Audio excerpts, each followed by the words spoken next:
É sexta-feira, meu povo, dia 24 de março de 2023. Está começando mais uma edição do Bom Dia Produtor.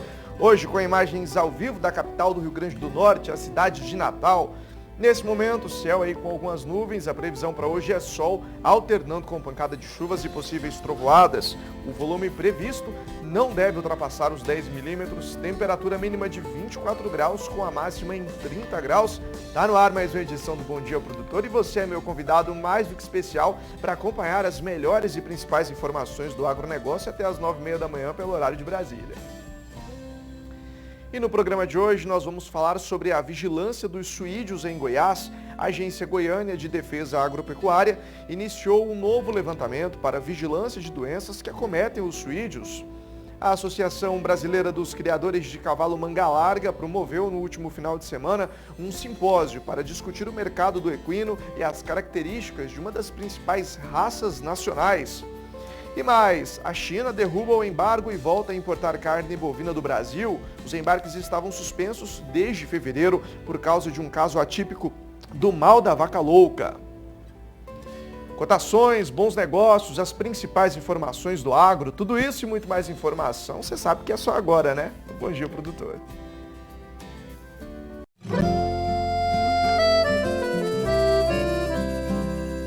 Acorda que o galo já cantou e o sol já vem fazer brotar mais um novo dia.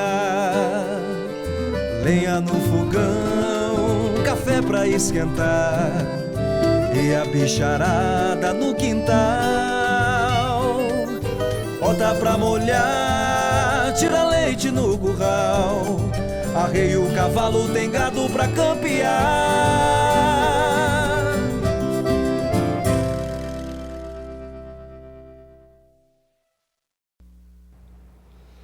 8h29, horário de Brasília, estamos no ar com Bom Dia Produtor. Lembrando para você que dá para assistir o programa pelas nossas mídias sociais.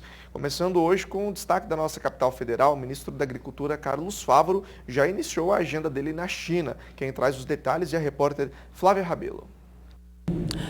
Olá, bom dia, boa sexta-feira a todos. Estamos acompanhando a agenda do ministro da Agricultura e Pecuária, Carlos Fávaro, na China. E hoje o ministro participa do seminário multissetorial Perspectivas da Parceria Brasil-China no Agronegócio, com a presença de entidades brasileiras como a CNA, OCB e a Biov, e organizações chinesas como a Associação Chinesa para a Promoção de Cooperação Agrícola e o Banco Agrícola da China. Também no dia 24 está previsto um seminário do setor de proteína animal, que irá reunir autoridades e empresários do setor do Brasil e da China, com a participação do embaixador do Brasil na China, Marcos Galvão, e do vice-presidente da Câmara Chinesa de Comércio para Importação e Exportação de Alimentos, Produtos Naturais e Subprodutos Animais. De Brasília, Flávia Rabelo. Vamos agora para a cotação do boi gordo com a apuração da Scott Consultoria. Lembrando a você que são preços para uma boiada comum, à vista e livres de fundo rural, começando pela região sudeste, preços mínimos com alta de R$ 3,00 no norte de Minas Gerais. Essa alta faz o valor referência chegar em R$ 244,50. As outras praças não apresentam variação na manhã de hoje. Destaque para o Barretos de Araçatuba, que há um bom tempo permanece em R$ 274. Caminhando para o sul do nosso país, eu mostro para você como fica a situação nas três principais praças. Tem alta de 10 centavos no oeste do Rio Grande do Sul, arroba cotada em R$ 9,05 o preço pago pelo quilo. As demais praças também não apresentam variação, os números seguem intactos na manhã dessa sexta-feira. Caminhando para o centro-oeste do Brasil, chegamos com a primeira tela, não temos variação como você observa aí. O destaque é que Campo Grande, Dourados e Três Lagoas, todos em Mato Grosso do Sul, ficam registrados em seu valor referência para arroba de R$ 264. Já o Goiás vem a R$ 244,50, tanto na região de Goiânia quanto na região sul do estado. Caminhando para a segunda tela, é hora de falar para você do Mato Grosso, que também não apresenta variação para hoje. Cuiabá e o Sudeste vem a R$ 239,50. O Norte, R$ 241,50 e o Sudoeste R$ 244,50. Saltando da segunda tela do Centro-Oeste para o Nordeste brasileiro, você vê agora que houve alta de R$ 3,00 no oeste do estado da Bahia, arroba cotada em R$ 244,50. As outras praças não apresentaram variação para hoje. Por fim, norte do Brasil, e assim a gente encerra com alta de R$ 3,00 em Paragominas, no Pará, arroba cotada a R$ 244,50. As outras praças também não apresentam variação. Você vê agora como fechou a cotação do bezerro Nelore ontem com a apuração da Scott Consultoria.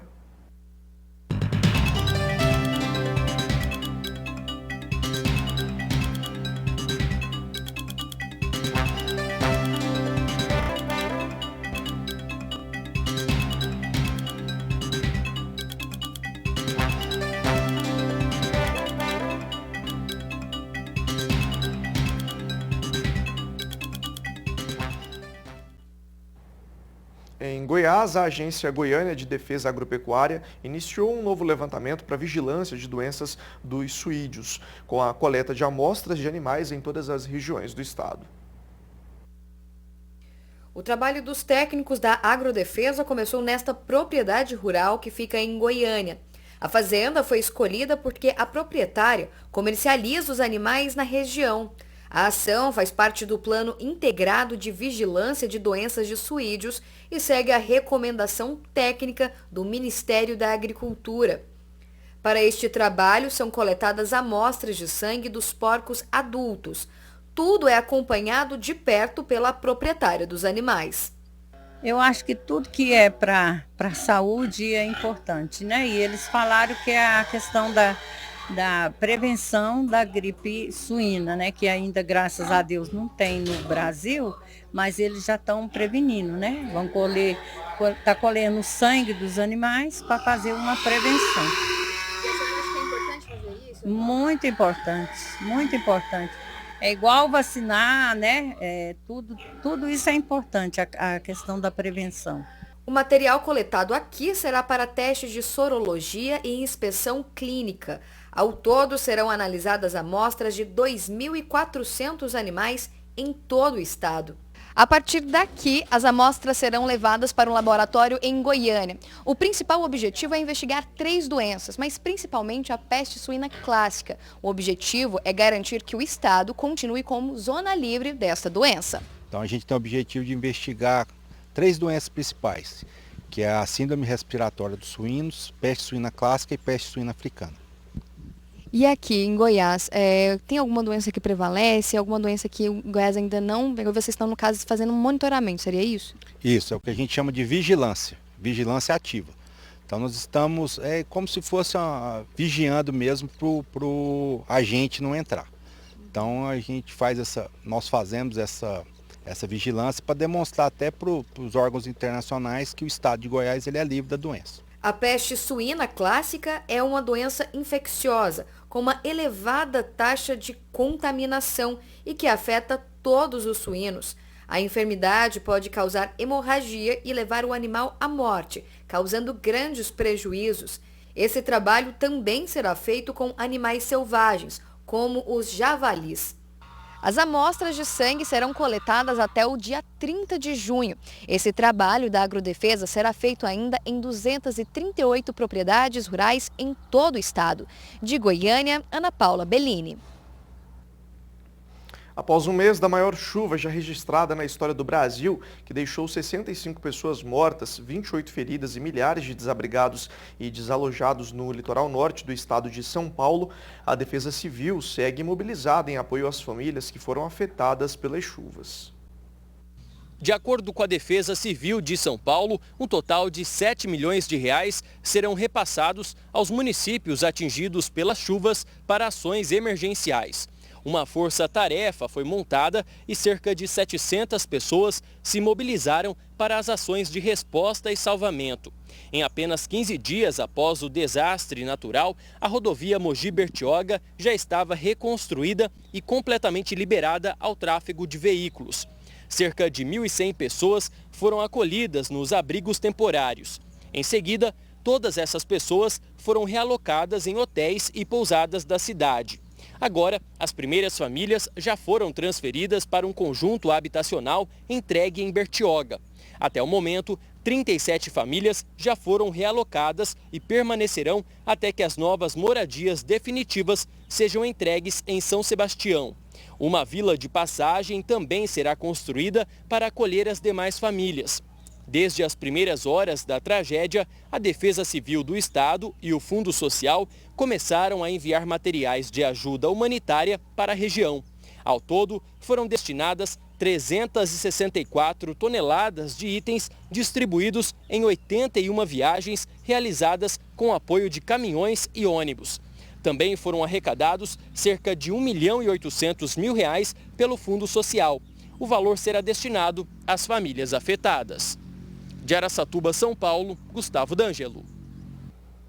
E agora é hora de saber quais são os touros da semana do Genética BR. Gabriel Borges trazendo todos os detalhes.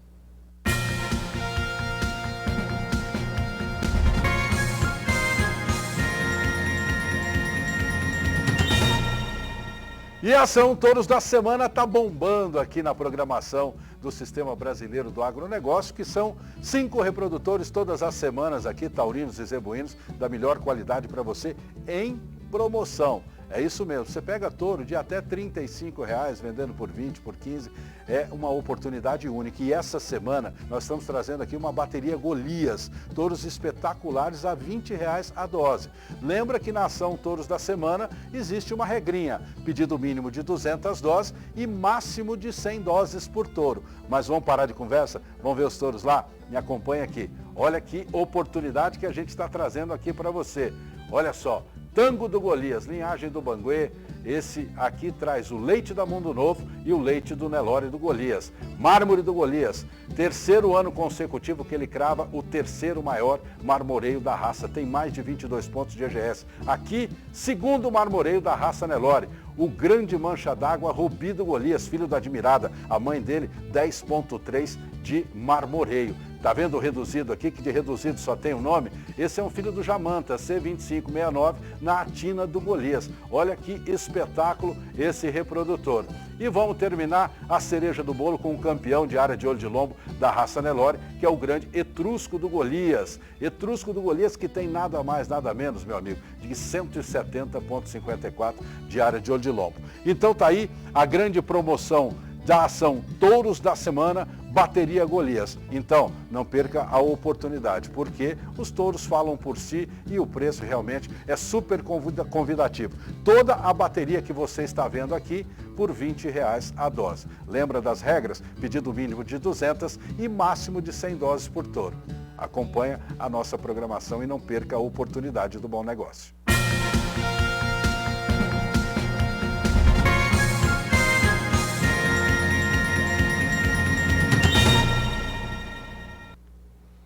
O Sistema Brasileiro do Agronegócio informa que, devido a uma invasão na conta administrativa das mídias sociais, o acesso ao YouTube do Canal do Boi, Agrocanal e @Play para a publicação do nosso conteúdo foi afetada. Ressaltamos que as medidas judiciais cabíveis já foram tomadas e qualquer publicação fora do nosso padrão editorial não é de responsabilidade do Canal do Boi. Com o compromisso de manter o nosso público bem informado sobre os assuntos que são relacionados ao agronegócio, foram criadas novos canais e plataformas que já estão ativos. Basta pesquisar no YouTube ou no Google por @Canal do Boi 2S, @Canal do Boi SBA2, @Agrocanal1 e @Play1. E agora o Bom Dia Produtor voltou a ser transmitido também em tempo real pelo nosso Facebook, YouTube e também pelo portal de notícias do Canal do Boi, para você sempre ficar informado aí sobre tudo o que acontece no agronegócio. Participe comigo do Bom Dia Produtor, enviando as suas dúvidas e sugestões de pauta pelo nosso número de WhatsApp 67998631001. Estou esperando sua mensagem, não esquece o nome completo e a cidade onde você está falando. Manda para cá sua mensagem que a gente vai colocar no ar ainda hoje. No próximo bloco, um dos programas de boas práticas agropecuárias formatado pela Embrapa. O BPA passou por reformulações e você vai saber quais foram essas reformulações aqui no Bom Dia Produtor. Até já! Estamos de volta com Bom Dia Produtor, 8 horas e 43 minutos pelo horário de Brasília. Olha só, um dos programas de boas práticas agropecuárias formatado aí pela Embrapa, o BPA, passou por algumas reformulações. E a Kayle Rodrigues, que acompanhou a cobertura durante um evento chamado Dinapec, conversou com a pesquisadora Mariana Aragão sobre esse assunto e você vai conferir a partir de agora. O assunto agora é o novo BPA, que é o Programa de Boas Práticas da Embrapa. Eu estou com a pesquisadora Mariana Aragão, ela que é pesquisadora da Embrapa, que é responsável por este programa, né? O que a gente tem de modernização, de diferente aí nesse novo BPA? Olá, Kayle. Bom, o programa BPA ele foi lançado já há bastante tempo e como tudo na vida tem um ciclo. E a gente está começando uma nova etapa desse programa. Ele foi todo atualizado por vários especialistas da Embrapa, 34 mais especificamente, então foi muita gente contribuindo. Toda a parte de legislação a gente atualizou e, na verdade, passou a ser um pré-requisito, então não é mais assim critério de BPA, então eles são mais, ficaram numa parte como um pré-requisito do programa, né? Além disso, a gente também trouxe a bubalinocultura para dentro do programa, então os critérios que são aplicados para os bovinos também são para os bubalinos, porém com algumas pequenas diferenças, mas isso está lá no nosso material. A parte de bem-estar animal também está com bastante ênfase dentro do programa, porque antigamente ele estava presente, mas estava disperso dentro do material. E a gente sabe que é um tema muito importante e que precisa ter esse destaque. Então hoje ele tem um capítulo de bem-estar animal no programa. Então são orientações à disposição aí para o produtor fazer na sua propriedade rural. Exatamente, a gente fala que existem 3 níveis de engajamento do produtor com o BPA. Ele pode simplesmente entrar no nosso site, que é o bpa.cnpgc.embrapa.br e baixar o nosso material e começar a usar como um guia orientador de boas práticas. Ele pode, ao final desse processo, se ele quiser, ele pode chamar um técnico para vir atestar esse bom trabalho que ele executou, né? E esse técnico vai então verificar os critérios e ver conforme a conformidade desses critérios, ele pode até receber um atestado de conformidade com o programa. Ou então ele pode também chamar esse técnico e, na verdade, junto com o técnico, organizar toda a implementação do programa. Então fica a critério do produtor que nível de engajamento ele vai ter com o programa. E aí nesse novo BPA, trata também de informações de planejamento, gestão? Ah, com certeza. O BPA ele não deixa de ser um instrumento gerencial, porque ele indica para o produtor como organizar a propriedade, como organizar os materiais, as pessoas, porque a gente trabalha muito com a questão da eficiência, né, produtiva. Então ele tem um dos capítulos a parte de gestão de propriedades, tem a parte de gestão ambiental, gestão de pessoas, então tem um componente muito forte de gestão, né? E além disso, uma outra novidade é que nós também incluímos indicadores técnicos e econômicos, que o produtor, ajudando ele a calcular esses indicadores, são extremamente importantes para a tomada de decisão. E se ele se sentir à vontade, ele pode compartilhar conosco, vai ser voluntário, ele pode compartilhar esses dados e em troca ele vai receber um relatório, para ajudá-lo na tomada de decisão da propriedade rural. Olha, muito importante, viu? Muito obrigada pelas suas informações. Destaques necessários aí para uma boa gestão da propriedade rural, né? De Campo Grande, Kayle Rodrigues.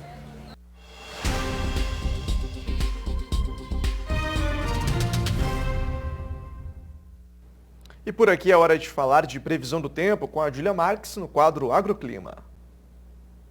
E ainda tem bastante chuva se espalhando pela maior parte do país, mesmo que de forma irregular e sem volumes expressivos. Nas imagens de satélite podemos observar muita nebulosidade na região norte e nordeste, mas isso até mesmo por conta do calor e umidade nessas regiões.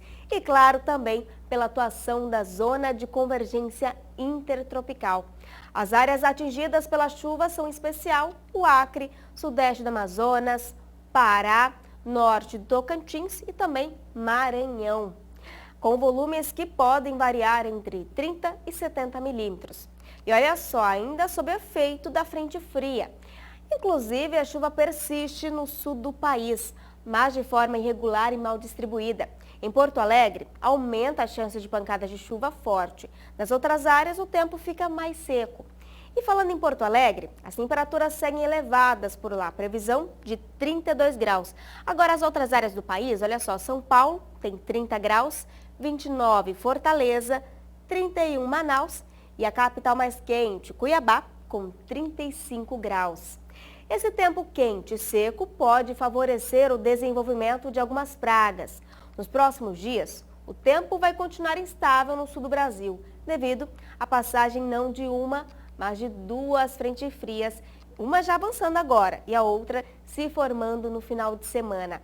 De modo geral, a chuva mais organizada deve acontecer no Rio Grande do Sul, com acumulados mais expressivos na metade sul gaúcha. Mas há potencial de temporais em toda a região, conforme os sistemas frontais forem avançando. A chuva no Rio Grande do Sul ainda não será suficiente para reverter o déficit hídrico. No Sudeste, a chuva mal deve ser registrada nos próximos dias. Isso porque são esperadas apenas pancadas bem isoladas no leste paulista e no extremo sul de Minas, com volumes que não devem passar dos 30 milímetros até o dia 29 de março. O tempo mais seco no interior de São Paulo e no Triângulo Mineiro continua favorecendo o andamento das atividades de campo, que ganham ritmo com a trégua das chuvas. Então, o solo já fica tão encharcado para a entrada das máquinas nas lavouras. No centro-oeste, a chuva continuará mal distribuída, nos próximos dias. E os episódios mais volumosos ainda podem atrapalhar as atividades de plantio do milho safrinha no Mato Grosso, com volumes que ainda podem ultrapassar ali 70 milímetros na metade sul do estado. Por outro lado, são esperadas apenas pancadas irregulares e sem grandes volumes na metade sul mato-grossense, no Goiás e no Mato Grosso do Sul até o dia 29 de março. E no Nordeste, hein? Nessa reta final de março ainda tem muita água para cair em partes da região. Inclusive já está chovendo muito no Maranhão e no norte do Piauí. E isso tem preocupado até mesmo os produtores. É muito excesso de umidade para a realização dos trabalhos de colheita da soja. Por outro lado, até o dia 29 de março, pouco deve chover na Bahia, que de modo geral segue ali com o cenário de estiagem e perdas pela escassez hídrica nas lavouras. No norte, a chuva ainda não deve dar trégua nos próximos dias, com possibilidade de altos volumes sendo registrados em grande parte da região. Algo ali entre 40 e 100 milímetros em apenas 5 dias. O excesso de umidade no solo e a continuidade dessa chuva ainda atrapalham o andamento das atividades de colheita da soja ali na região. E os pastos também estão bastante encharcados. Então, é bom ficar de olho para o tempo.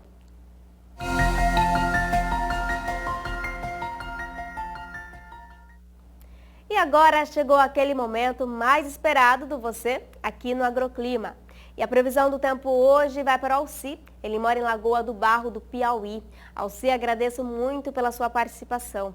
E veja só, hoje nos próximos 3 dias tem chuva por aí, viu? Com maiores volumes no domingo e na segunda.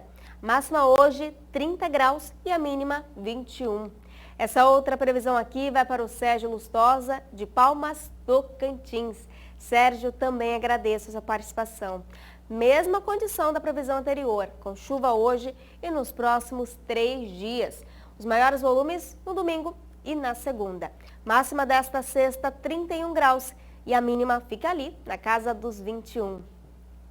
E ainda dá tempo de você pedir a sua previsão aqui no Agroclima. É só enviar uma mensagem para a nossa equipe por meio do número 67 99264 7810 ou pode comentar no nosso vídeo do YouTube, com seu nome completo e também a sua cidade. Estou te esperando, viu? Até segunda!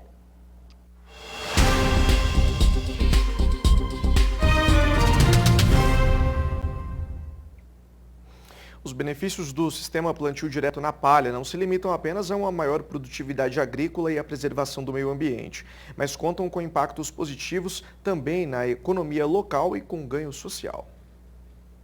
O sistema plantio direto na palha traz uma série de vantagens ao produtor que adota o modelo.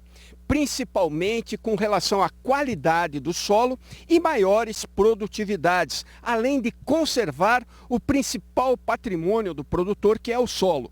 Mas quem vai nos falar desses benefícios, essas vantagens, é o Dr. Ricardo Hallich, membro da Federação do Sistema de Plantio Direto na Palha. Dr. Hallich, satisfação conversar com você. O que você destacaria em termos de vantagens do sistema plantio direto na palha? Mauro, obrigado pela oportunidade. De fato, há inúmeras vantagens. É até difícil de a gente organizar o raciocínio para ilustrar tudo isso, mas vamos começar pela pequena escala e ampliando a escala. Agricultores, né? Você já comentou, e com muita propriedade, o sistema plantio direto ele preserva a principal característica do solo, que é a fertilidade.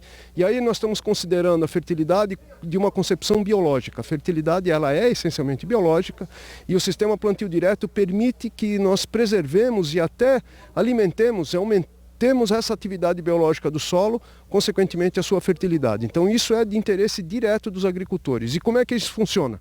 Bom, funciona porque com o não revolvimento do solo, que é uma concepção importante, né, do primeiro pilar do sistema plantio direto. Então, não revolvendo o solo, eu não estou trazendo o solo para receber insolação, né, do sol, irradiação solar. Consequentemente, a irradiação solar no solo exposto, ele prejudica muito a atividade biológica da superfície.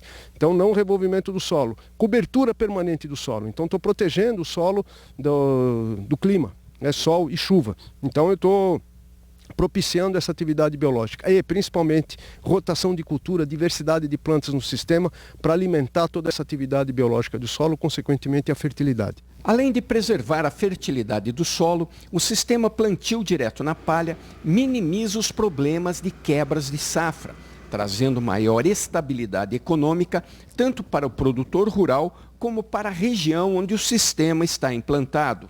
Regionalmente, o sistema plantio direto ele acaba atribuindo à atividade agropecuária uma estabilidade, estabiliza a produtividade. Então, em anos até climaticamente não tão favoráveis, continuo tendo boas produtividades. Isso, regionalmente falando, é muito importante, porque é econômico, é do ponto de vista econômico. Então, isso é fundamental. E aí eu diria até regional, mas até macro-regional, até continental, até mundial, né? Então, permitir que os agricultores tenham uma atividade agropecuária com maior rentabilidade, então isso vai... Estabilidade, né? Estabilidade de produtividade, racionalização de custo de produção, então a coisa vai evoluindo de uma forma muito grande e muito importante. O sistema plantio direto na palha consegue produzir alimentos e, ao mesmo tempo, preservar o ambiente, contribuindo com a retirada de carbono da atmosfera. A atividade agropecuária, de uma forma geral, ela interage com o meio ambiente. É uma exploração do meio ambiente. A gente quer que o meio ambiente produza plantas que nós vamos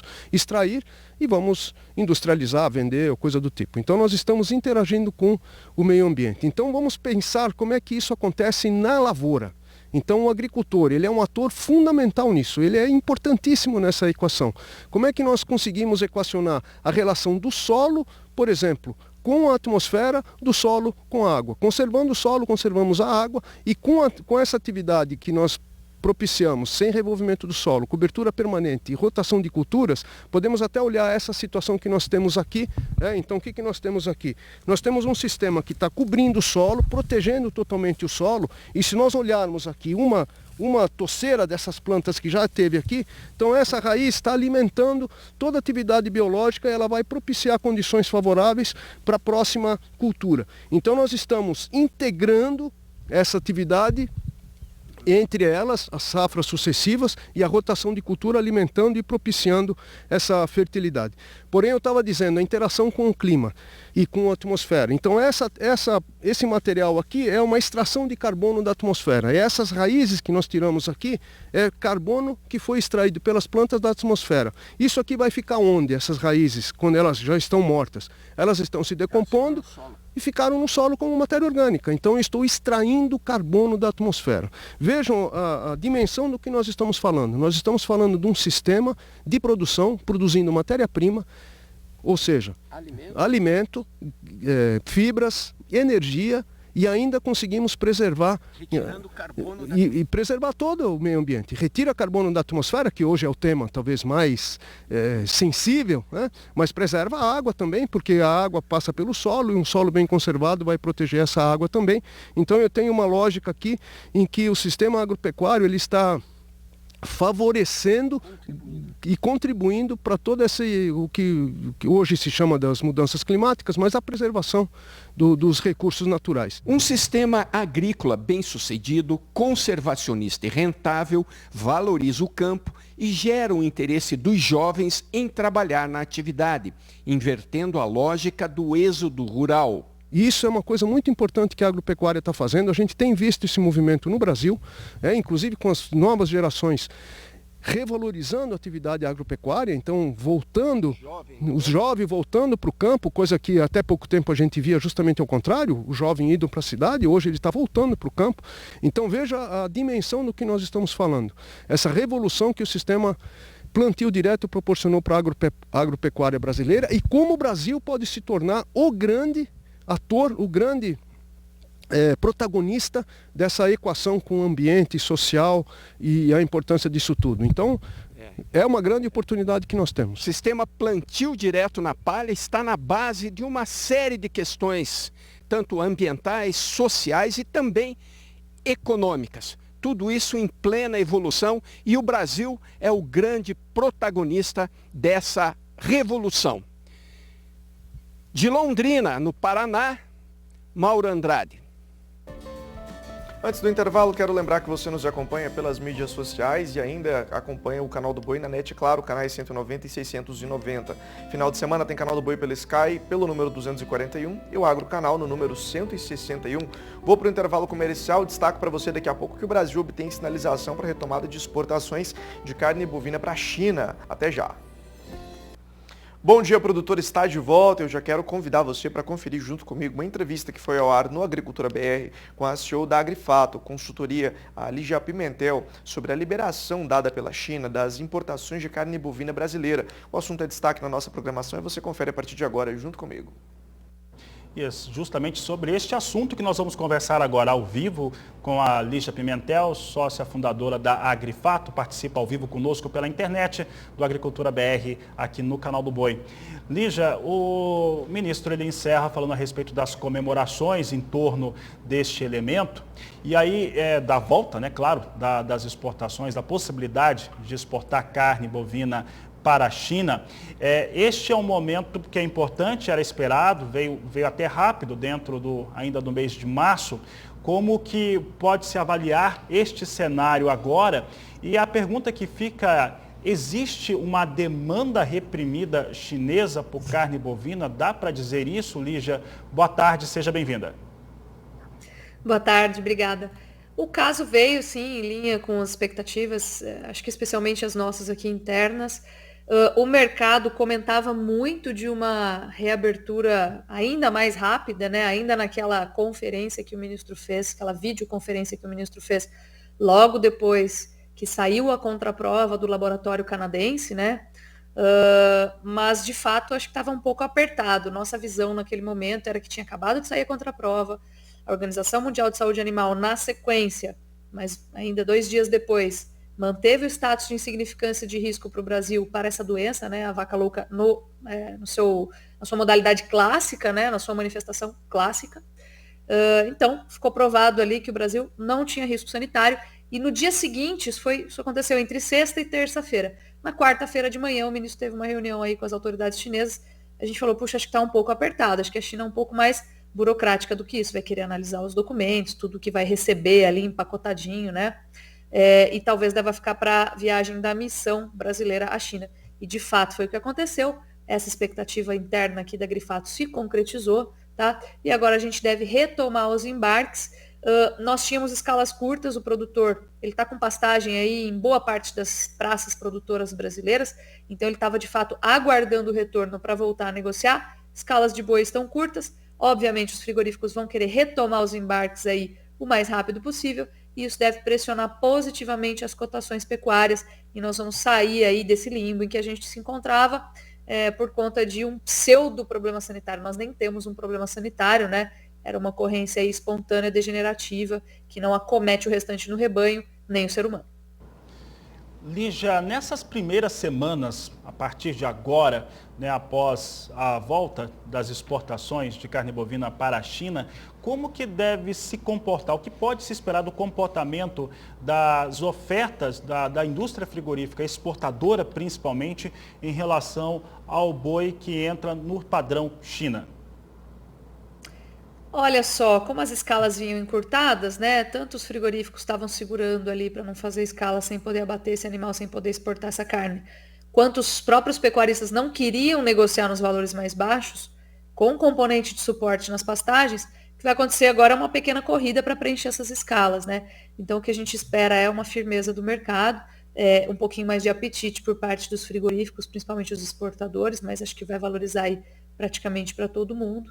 Certo? E a gente deve observar um apetite maior, inclusive dos exportadores, para compensarem essas semanas sem certificar, eles precisam se reabastecer e acho que eles vão entrar com tudo para tentar compensar já a partir da próxima semana o que for possível compensar em termos de volume exportado. E aí a gente pergunta sobre a indústria, agora a produção pecuarista. O que você acredita como que você acredita que deve ser o comportamento desse pecuarista que tem este produto, que tem esse boi China no pasto neste momento? Olha, com certeza o pecuarista só vai aceitar negociar se forem valores mais altos, né? Então ele está esperando aí a notícia positiva e agora vai ser aquele momento de queda de braços novamente. A indústria vai voltar oferecendo, o pecuarista vai negociar, tem que ser um valor mais alto para sair negócio. Então, a perspectiva de curto prazo agora é que o pecuarista saia ganhando essa queda de braço e consiga vender sua produção um pouquinho mais valorizada, agora com esse retorno de China, essa demanda, entre aspas, adicional, né? Essa demanda importante que retorna à mesa de negociação. Lígia, como que a volta das exportações de carne bovina para a China e um boi China mais valorizado a partir de agora pode influenciar no preço do boi comum, tanto nas praças que têm indústrias que podem exportar para a China, quanto naquelas que não são atendidas, que não têm plantas habilitadas para este cenário? Olha, assim como as praças que têm menos plantas habilitadas, exceto o Pará, tá? Porque foi onde aconteceu, é onde se identificou a ocorrência, exceto o Pará. Nas praças frigoríficas que têm menos plantas habilitadas, como por exemplo Mato Grosso do Sul, a gente viu um sofrimento um pouquinho menor das cotações, né? Houve, sim, queda, mas uma queda proporcional menor, tá certo? Agora a gente deve ver o efeito inverso, né? As praças que têm plantas habilitadas a gente deve observar uma valorização um pouquinho maior também, uma volatilidade maior também, como consequência, tá certo? Então, muito possivelmente a gente vai ter esse movimento compensatório, vamos observar e vai ser importante a gente voltar a esse fluxo e voltar à normalidade do mercado, reduzindo essa volatilidade, né? Esse estresse que causa no bolso do produtor, na confiança do produtor naquela negociação, né? A previsibilidade de que os componentes do mercado não sejam tão imprevisíveis assim. Lígia, passando esse primeiro momento, as próximas semanas, quando o mercado vai buscar uma estabilidade, qual que é a realidade que nós devemos ter no mercado, considerando que a China ficou um tempo sem fazer essas aquisições de carne bovina, a indústria vai ter que recuperar os seus dias de trabalho garantidos, as suas escalas. E temos também ainda outras questões, uma delas é a norte-americana, os Estados Unidos devem produzir menor quantidade, menor volume de carne bovina, eles estão naquele ciclo de baixa de produção e ainda teve nas últimas semanas esse rumor de mercado de peste suína africana na China, surto em algumas áreas, como que isso deve fluir para o mercado de carne bovina brasileiro, principalmente no segundo semestre? Num contexto internacional, considerando os principais players, a gente tem os Estados Unidos entrando em fase de liquidação de fêmeas já no segundo ano. Então, portanto, os Estados Unidos estão um pouquinho mais à frente na virada de ciclo pecuário para uma liquidação de fêmeas. A gente começou esse movimento de uma forma mais intensa, não faz ainda 12 meses, né? Não faz tanto tempo. Então, muito possivelmente vai ter uma liquidação nos Estados Unidos, depois vai faltar o produto, né? Mas num primeiro momento, a gente vê uma oferta aí mais ou menos razoável. Pelo lado do Brasil, também, a gente começou a liquidação exatamente porque tem oferta, os preços se deprimem, o produtor fica desanimado, liquida. Lá na frente, muito possivelmente, nós vamos ver a combinação de 2 mercados importantes, Brasil e Estados Unidos, se unindo em uma fase de alta de ciclo, que é muito raro acontecer, tá? Normalmente os ciclos pecuários desses 2 países não são alinhados, eles são bem independentes. Então nós vamos ter uma falta de carne, um déficit produtivo de carne lá na frente entre 2025 e 2026, muito provavelmente, bem considerável, porque está partindo de 2 dos maiores players globais fornecedores de carne bovina, tá bom? Então esse é um ponto muito importante. Quando a gente olha pelo lado de China, a China, apesar de estar crescendo num ritmo cada vez mais baixo, né, decrescente, ainda assim a gente registra crescimento para a economia chinesa. Isso significa o quê? A cada crescimento, né, da economia chinesa, a gente vê mais pessoas saírem debaixo da linha da pobreza para acessarem proteínas de maior qualidade, tá certo? Então isso reforça a necessidade da China por carne bovina, inclusive. Nós também tivemos aí uma notícia positiva de que a Indonésia aumentou a sua cota de importação de carne bovina brasileira para 100 milhões de toneladas. Então, assim, são notícias muito positivas vindas do fronte internacional, tanto para um prazo mais curto, agora pensando em 2023, 2024, pelo lado das exportações, tá?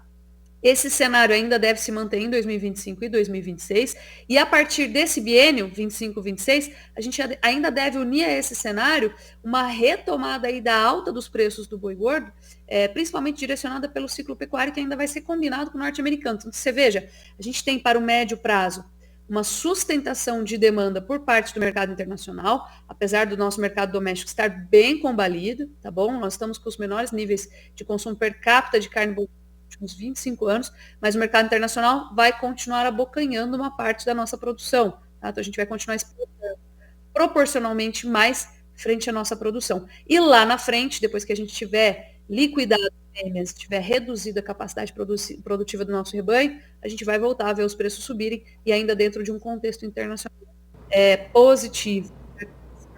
Lígia, nós já íamos encerrar a entrevista, e aí o Anísio Franco, aqui do interior de São Paulo, mandou uma pergunta bem interessante sobre os anos 25 e 26. Ele questiona se neste momento, quando chegarmos a esse ponto, se a indústria frigorífica não exportadora, ela teria dificuldades muito graves de operação no Brasil. Essa pergunta é excelente, obrigada, Anísio, um abraço aí para você. De fato, nesses momentos, principalmente a indústria não exportadora, né, ela tem uma dificuldade maior de lidar com essa alta do boi. A matéria-prima fica mais cara, então o custo de produção aumenta, né, e normalmente o preço da carne ele não consegue ser repassado na mesma medida, porque o consumidor doméstico ele tem uma resistência maior a essas explosões do preço no varejo, né? Principalmente ocasionada aí por um cenário de desemprego, juros altos, inflação, que é algo que, dentro dos boletins focos, que tem mostrado revisões aí desses indicadores, tem sido revisados para cima, né? Tanto inflação quanto taxa de juros, por exemplo. Então há uma preocupação aí no radar em relação à situação macroeconômica brasileira, e isso afeta o consumo. Tá certo? Então é preocupante, isso acontece de tempos em tempos. Toda vez que o boi tem que subir, ele vai rasgando tudo para cima, sem se importar com o que sobra atrás, né? Isso aconteceu em 2020 e 2021, por exemplo, em que o consumidor brasileiro estava combalido pela crise, causada pela pandemia, inclusive, a gente já tinha uma crise econômica prévia, se somou a pandemia, desemprego e inflação, tá certo? E mesmo assim o boi subiu muito. A carne no varejo também subiu. E quando a gente fala isso para o consumidor final, né, para a dona de casa, só está estranho para ela, mas o boi ainda subiu mais do que a carne. E a carne subiu muito, né, chamou muita atenção, gerou manchetes, gerou até discussões políticas, né, de campanha eleitoral. Mas o fato é que naquele período o boi subiu ainda mais do que a carne. Por quê? Porque de fato faltava oferta. A gente alocou uma boa parte dessa oferta no mercado internacional, perdemos consumo per capita aqui internamente no Brasil, e muito possivelmente é o que vai acontecer na próxima fase de alta, dificultando a vida dos frigoríficos não exportadores, mas dos exportadores também, tá? Porque eles acabam tendo que pagar mais caro pela matéria-prima nesses momentos também, mas obviamente tem uma via de escoamento ainda maior.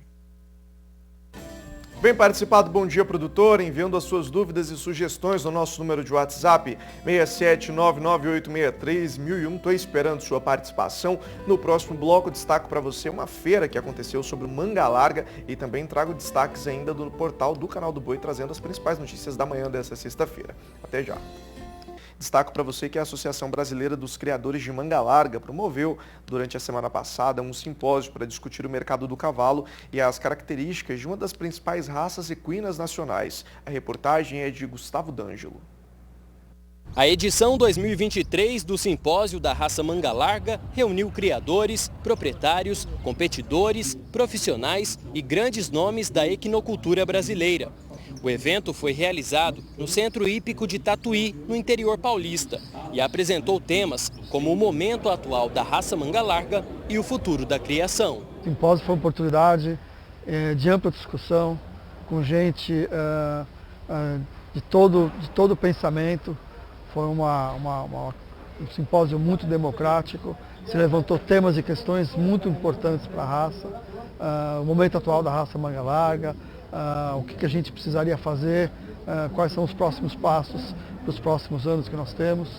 E a gente pôde vislumbrar uma série de oportunidades para crescimento, para mais consolidação, pôde verificar algumas coisas que têm acontecido que vão muito bem e principalmente proporcionar uma ampla discussão com a participação de todos os associados, cada um dando a sua opinião, cada um fazendo as perguntas que quiseram, de forma absolutamente livre, sem nenhum tipo de fio. Eu acho que a gente conseguiu debater várias linhas de pensamentos, tocamos em assuntos polêmicos, olhamos para dentro da raça, olhamos a ferida e acho que como resultado do simpósio agora, cabe a gente tratar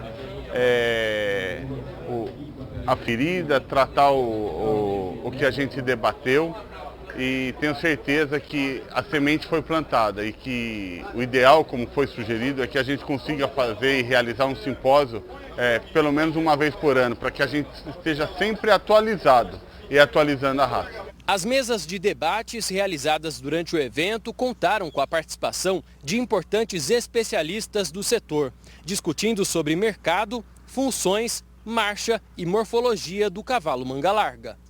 Quando uma raça, uma associação resolve fazer um simpósio como esse, para discutir livre e abertamente os desafios, os problemas, as vantagens, os benefícios, ou seja, o universo da raça em si, você vê a grandeza dessa raça. E o manga larga não podia agir de outra maneira, a não ser pensar grande como sempre foi e tentar buscar novos caminhos sempre, né? A evolução ela é sempre muito bem-vinda. O Brasil tem o quarto maior plantel de cavalos do mundo, com quase 6 milhões de cabeças.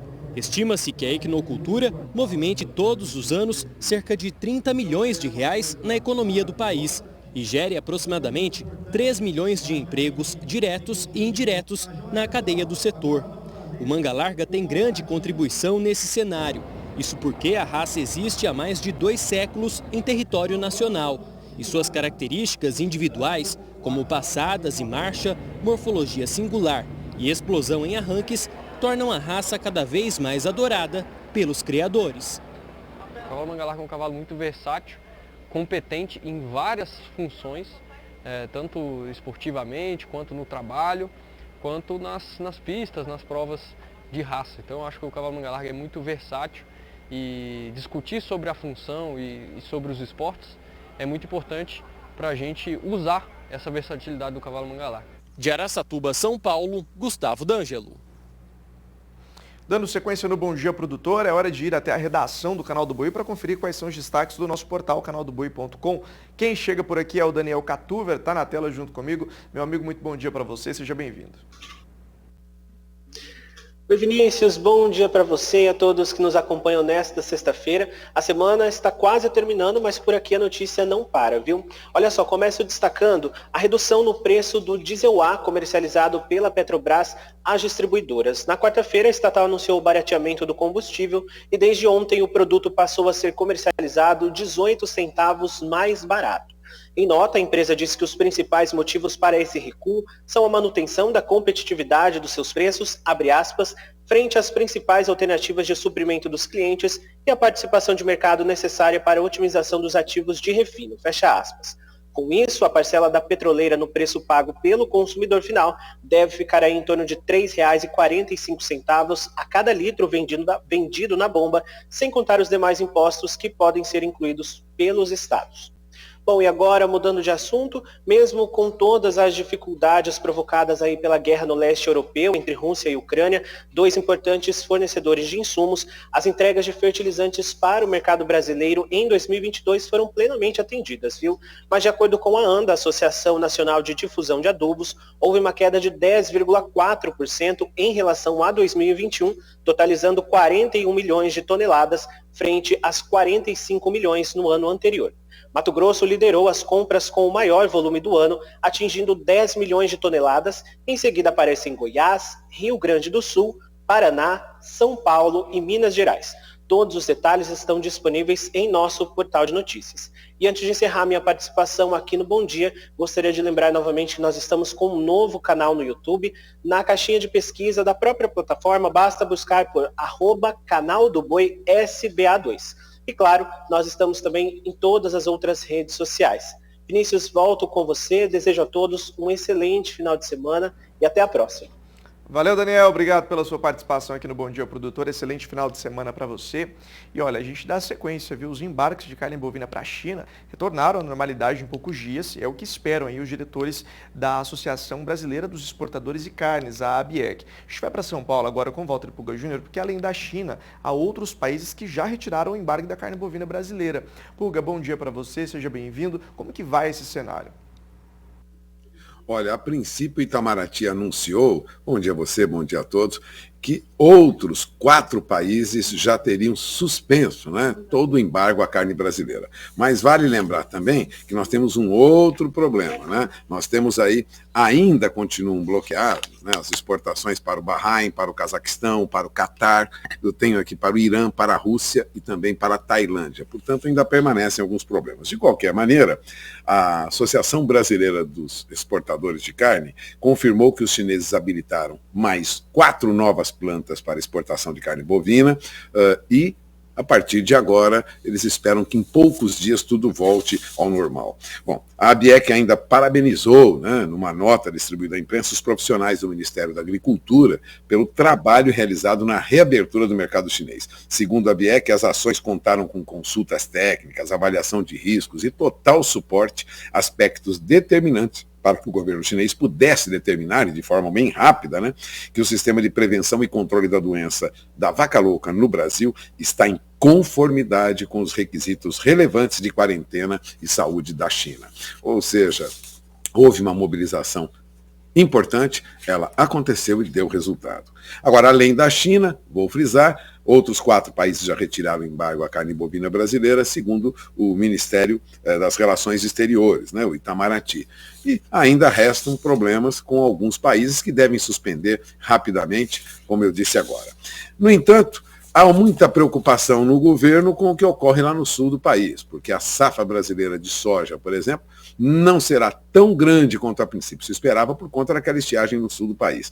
E a Conab envia agora técnicos para visitar as lavouras de soja no Rio Grande do Sul. Os técnicos da Companhia Nacional de Abastecimento realizam no Rio Grande do Sul o chamado Crop Tour de soja. O trabalho ocorre ao longo desta semana. E como ele será feito? Ele consiste em visitas às lavouras, coleta de informações no campo sobre os fatores que determinaram a produtividade da soja e mais. Durante as viagens pelo Rio Grande do Sul, serão levantadas informações como espaçamento de linhas, número de plantas por linha, número de grãos por planta. A expectativa é comparar aí 84 lavouras do Noroeste, Norte e Nordeste, lá do Rio Grande do Sul, localizados em 59 municípios. Portanto, é um trabalho bem detalhado da Conab. Esta é a última participação da Conab no Crop Tour de soja de 2023. Bom, considerando que o Rio Grande do Sul está sendo percorrido agora, depois de 11 estados que a Conab já percorreu em 2022 e 2023, com amostras coletadas em mais de 1.500 lavouras,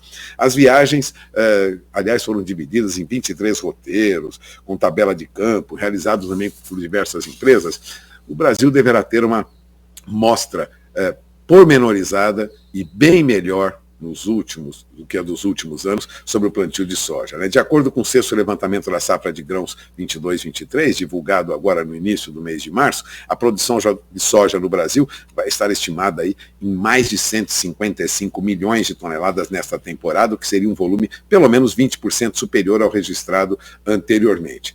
Agora, É importante lembrar que algumas consultorias já apontam a nossa produção de soja na faixa de 153 até 155 milhões de toneladas, bem superior a essa previsão recentemente divulgada pela Conab.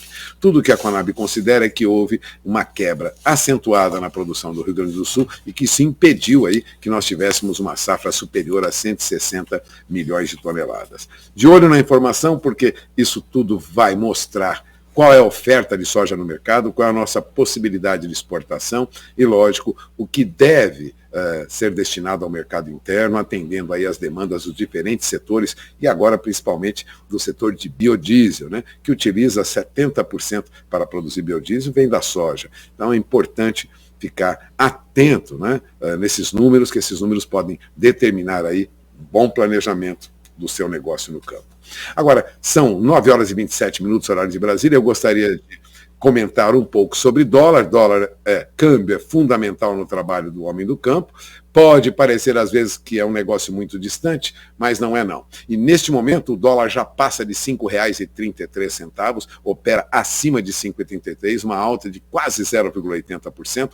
Tudo isso diante de uma perspectiva ainda de muita indecisão e de acirramento dos ânimos entre o Executivo, o governo federal, liderado pelo presidente Luiz Inácio Lula da Silva, e o Banco Central. O Banco Central manteve, na quarta-feira, a decisão de taxa de juros básica em 13,75% ao ano. O presidente tem feito críticas ao BC e isso não repercute bem no mercado. Enquanto o dólar sobe aqui, o que acontece com o dólar lá fora? O índice dólar sobe lá fora também, já volta a se aproximar dos 103 mil pontos. Chegou a arrasar fundo recentemente, abaixo de 102 mil pontos, agora se aproxima de 103 mil pontos. O dólar tem valorização lá fora, se valoriza também frente ao real, mas veja, acima da expectativa dos analistas do mercado de câmbio, que esperavam o dólar no máximo a 5,25, já está na faixa de 5,33 agora.